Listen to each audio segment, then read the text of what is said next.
यो चाहिँ सेन्टेला हो अनि जुन चाहिँ मैले यो सेन्टेला युज गरिसकेपछि चाहिँ मेरो स्किन भनेको चाहिँ यस्तो छ है एन्ड फुल हैन यसमा चाहिँ एउटा क्याप्सुलले चाहिँ एउटा क्याप्सुलले चाहिँ हजुरको जुन यो पोर्सहरु हुन्छ यो जुन लिप ग्लस कति क्युट छ लाइक आइसक्रिम टाइपको Hi everyone and welcome back to my channel. It's Miss Sovina from Cyprus. हैन अब साइप्रस बसेको नि लगभग 2 वर्ष हुन लागिसक्यो अनि मैले चाहिँ पहिला भ्लग गर्थे हैन बोल्न पनि अलिकति क्या हडबडिन्थ्यो के भ्लग गर्दाखेरि अनि बोल्न नि आउँदैन थियो बट अहिले चाहिँ अब बानी बस्या छ अब बोल्ने बानी भनौं न बोल्ने बानी बस्या छ तर त्यो टाइममा चाहिँ कस्तो भयो भने अब भ्लग बनाउँदै गयो त्यो टाइममा चाहिँ आज टाइम पनि थियो मसँग भ्लग बनाउने बट अनि अब स्टिल बिचतिर चाहिँ अब कामको प्रेसर यताउता भनौं रुमहरु यताउता गर्दाखेरि चाहिँ मेरो भ्लग बनाउने टाइम पनि भएन हैन अनि now I am here already 1 year पछि म ब्याक भए अब म आफ्नो भ्लगहरु चाहिँ रेगुलर पोस्ट गर्ने सकेसम्म रेगुलर पोस्ट गर्ने छु हैन अनि आज चाहिँ जस्ट भनौं न प्राय चाहिँ मेरो स्किन देख्नु भएको छ होला अहिले चाहिँ यस्तो छ हैन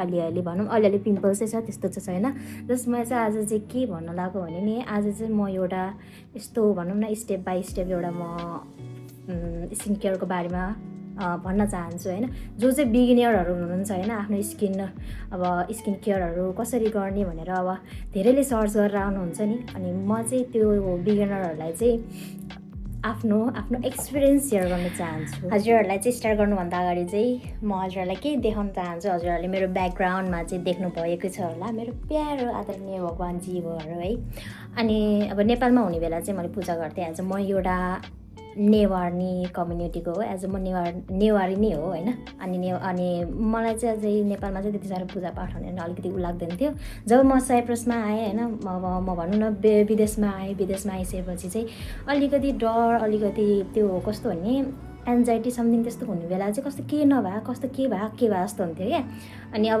भगवानहरु भएपछि अलिकति आफ्नो फिल पनि अलि क्लेम लाग्ने हैन आफ्नो हरेक कुराहरु चाहिँ अलिकति फिलिङ क्लेम लाग्थ्यो क्या त्यसपछि चाहिँ उहाँ आजसम्म मैले चाहिँ यो भगवानहरु चाहिँ आज मार्केटमा अब मेरो साथीहरुले गएर चाहिँ लिएर आएर चाहिँ एज अ म्यानेज गरेको है let's okay just this is not a topic okay अनि अर्को चाहिँ म के भन्न चाहन्छु भने अब न्यू बिगिनरहरुलाई चाहिँ स्किन केयर चाहिँ कसरी गर्ने है अब मैले चाहिँ अब 1 वर्षमा चाहिँ मैले के सिकेँ भन्दाखेरि अब मेरो फर्स्टको भिडियोहरुमा चाहिँ मेरो स्किन त्यति साह्रो थिएन म त्यो टाइममा स्किन केयर पनि गर्दिन थिएँ हैन मलाई त्यति साह्रो स्किन केयरको बारेमा केही पनि थाहा थिएन अनि मैले चाहिँ हरेक कुराहरु मैले सर्च गरेँ यताउता हरेक कुराहरु थाहा पाएँ त्यसपछि चाहिँ मैले स्किन केयरहरु चाहिँ मैले किन्न थालेँ हैन लगाउन थालेँ अनि बिगिनरहरुलाई चाहिँ म के भन्छु भने फर्स्ट आफ्नो स्किन टाइप चाहिँ के हो भनेर चाहिँ जस्ट जान्नु चाहिँ पर्छ हैन लाइक ड्राई हो कि कम्बिनेसन हो कि नर्मल स्किन हो कि अनि ओइली स्किन हो है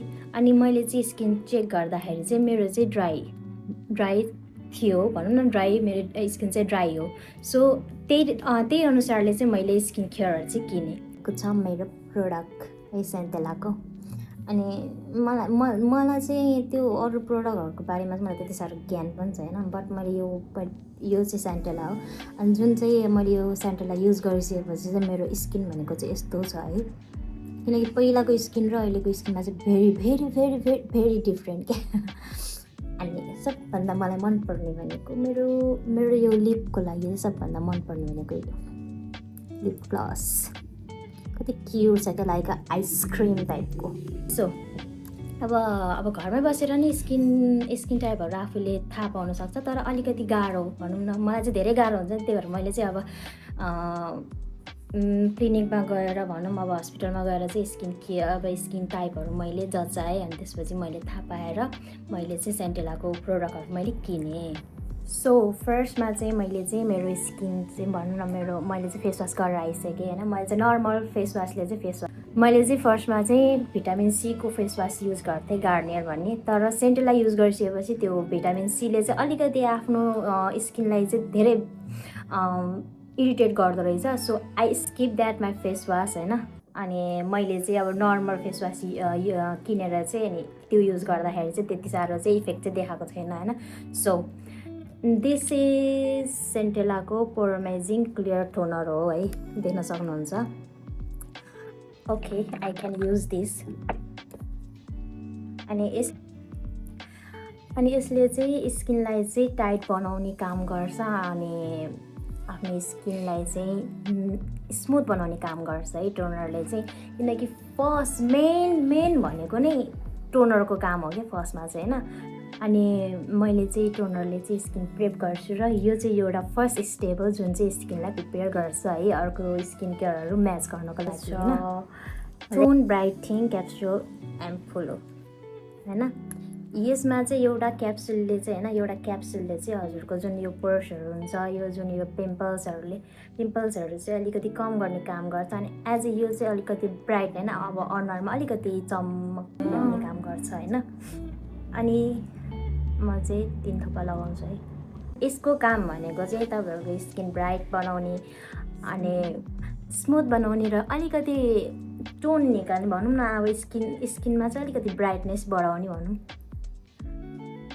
मलाई चाहिँ त्यति साह्रो बोल्न चाहिँ आउँदैन होइन, त्यही पनि आई विल ट्राई इट। मजाले मसाज गर्नु होला आफ्नो फेसलाई अनि मात्र हजुरहरूको ग्लोई स्किन चाहिँ देखिन्छ। मैले चाहिँ लगभग 4-5 महिना भयो मैले स्किन केयरहरू युज गर्न थालेको।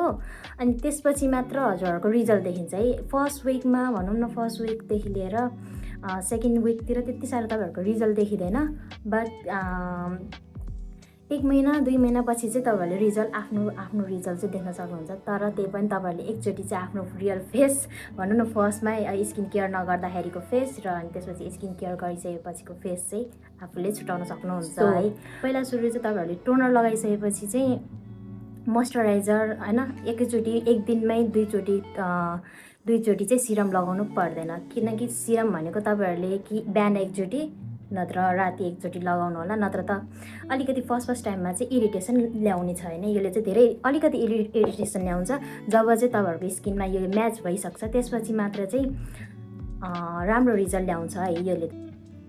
अनि सिरम मजाले सुकिसकेपछि चाहिँ होइन मैले चाहिँ यो सेन्टेलाको जेल क्रिम चाहिँ युज गर्छु होइन। यो चाहिँ पोरमेजिङ लाइट जेल क्रिम हो होइन। यो चाहिँ प्रायः हजुरहरूले स्किन केयर भन्नाले कोरियन सपतिर पाउनुहुन्छ अनि मेडिकलतिर पनि पाउनुहुन्छ है। तर अब नेपालतिर चाहिँ अब स्किन केयर भन्नाले त्यही स्किन प्रोडक्टतिरै भनौँ न कोरियन सपतिर पाउनुहुन्छ। अनि यता यदि तपाईँहरू साइप्रसमा हुनुहुन्छ भने चाहिँ साइप्रसमा अब किलिमा सोल भयो लार्नाकातिर प्रायः जति स्किन केयरहरू चाहिँ अब कोरियन सपहरू नै छ। सपमा गएर चाहिँ हजुरहरूले चाहिँ आफ्नो स्किन देखाएर चाहिँ लिन सक्नुहुन्छ। सरी फर द्याट होइन। मलाई चाहिँ त्यति साह्रो बोल्न नि आउँदैन, भर्खर स्टार्ट गरेँ हो। यो मोइस्चराइजरको काम भनेको आफ्नो फेस आफ्नो फेस चाहिँ मोइस्चराइजर गर्ने हो। अनि यो मोइस्चराइजरले चाहिँ तपाईँहरूको स्किन चाहिँ हाइड्रेट एन्ड स्मुथ बनाउँछ र यो चाहिँ त्यति साह्रो हेभी पनि छैन होइन। अनि तपाईँहरूको स्किनमा चाहिँ मजाले बस्छ, त्यस्तो साह्रो चिपचिपा यताउता हुने काम पनि गर्दैन होइन।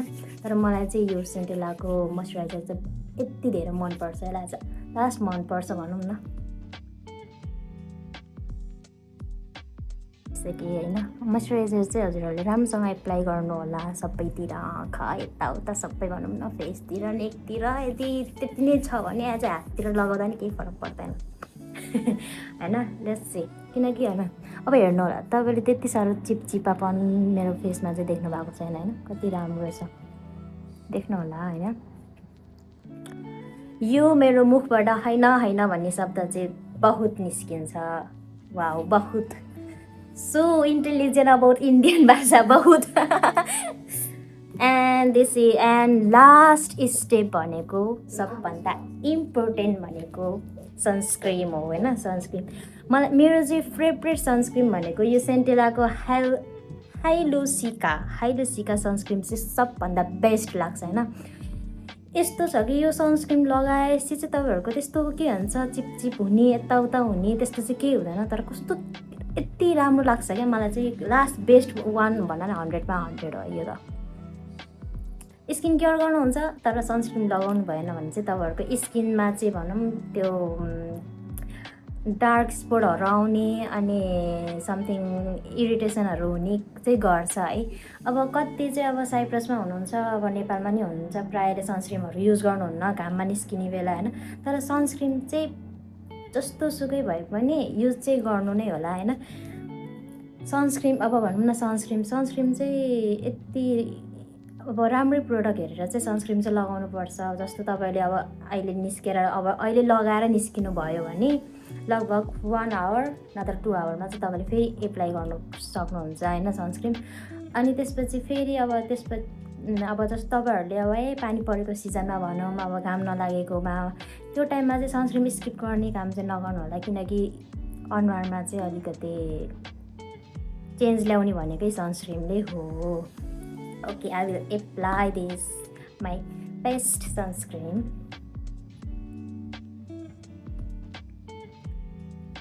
तपाईँहरूले सनस्क्रिन लगाइसकेपछि चाहिँ तपाईँहरूको स्किनमा चाहिँ अब मेकअपहरू गर्नुहुन्छ कि यताउता गर्नुहुन्छ कि के गर्नुहुन्छ भने मेकअप बेस चाहिँ राम्रो होइन भनौँ न मजाले बस्छ। त्यस्तो अब ताते हुने यताउता हुने चाहिँ गर्दैन है। म चाहिँ राम्रोसँग मेकअप सनस्क्रिन लगाउँछु, तर मलाई कस्तो राम्रो लाग्छ क्या यो सेन्टेलाको सनस्क्रिन चाहिँ। बट कति महिना होला 2 हप्ता कि 1 हप्ता जति भयो आजभोलि मेरो पिम्पल होइन रेडनेस चाहिँ आएको छ कि यतातिर घाँटीमा चाहिँ लगाउन छोड्नुहुन्न। साइप्रसमा चाहिँ त्यो भनौँ न गर्मी महिनामा चाहिँ ओ माई गड टाइपको काम छ होइन, अनि जाडो महिनामा चाहिँ यति चिसो हुन्छ क्या साइप्रसमा। सो साइप्रसमा चाहिँ सनस्क्रिन बिना चाहिँ बाँच्न सकिँदैन भन्न चाहिँ सक्दैन होइन, सनस्क्रिन बिना चाहिँ होइन। तर तपाईँहरूले चाहिँ स्किन केयर गर्नुभयो, अब स्किन केयर मात्र गर्ने होइन क्या, तपाईँहरू प्रोडक्टहरू मात्र लाउने होइन, पानी खानु पऱ्यो होइन, अब रेगुलर अब फ्रुट्सहरू खानु पऱ्यो, चिल्लो पिरोहरू यताउता खानु भएन आफ्नो स्किनको लागि होइन। एउटा हेल्दी स्किन चाहिन्छ भने चिल्लो पिरोहरूलाई चाहिँ अलिकति भनौँ न अलिकति एभोइड गर्नुपर्छ। अनि पानी चाहिँ खानुपर्छ। केही नलगाउँदाखेरि चाहिँ मेरो स्किन कस्तो थियो र अनि अहिले हेर्नुहोस् अब प्रोडक्टहरू लगाउँदा चाहिँ स्किनमा चाहिँ भनौँ न ब्राइटनेस आएको, ब्राइटनेस लास्टमा चाहिँ फेरि म के अप्लाई गर्न चाहन्छु भने मेरो लिप बाम। यो चाहिँ मैले साइप्रसको जम्बोबाट लिएको है, जम्बोबाट क्युट छ। सबै गरिसकेपछि लिप बाम त लगाउनु पर्यो। यति लिप बाम नलगाइसम्म त स्किन केयर गरेको केही फाइदा भएन होइन। So this is my final result है। अलिकति हाइड्रेट अनि अलिकति ग्लोई र अलिकति त्यो अब भनौँ न अलिकति त होइन अझ धेरै क्या हाइड्रेट। अब कस्तो राम्रो भएको छ स्किन हेर्छु न यहाँ हो। सो अब तपाईँहरू बिगिनर हुनुहुन्छ भने चाहिँ आफ्नो स्किन टाइप चेक गरेर तपाईँहरू स्किन केयर गर्नुहोला। त्यो मैले यत्रो महिनामा चाहिँ होइन मैले चाहिँ मेरो स्किनलाई चाहिँ यसरी ग्लोई बनाएँ होइन। मेरो ड्राई स्किन थियो अनि त्यसपछि चाहिँ मैले मेरो स्किनलाई ग्लोई बनाएँ, अलिकति काली पनि थिएँ म है त्यो टाइममा। अनि यसरी नै अब ड्राई स्किन हुनुहुन्छ भने चाहिँ you can try about this product है। अनि अरू स्किन हुनुहुन्छ अब अर्को स्किन टाइप छ भने चाहिँ तपाईँहरूले चाहिँ आफ्नो स्किन टाइप अनुसारको स्किन केयर किन्नु भएर चाहिँ युज गर्दा बेटर हुनेछ। So thank you for watching, bye bye. अनि यस्तै भिडियो हेर्नको लागि तपाईँहरूले सब्सक्राइब गरिदिनु होला। Bye bye, love you.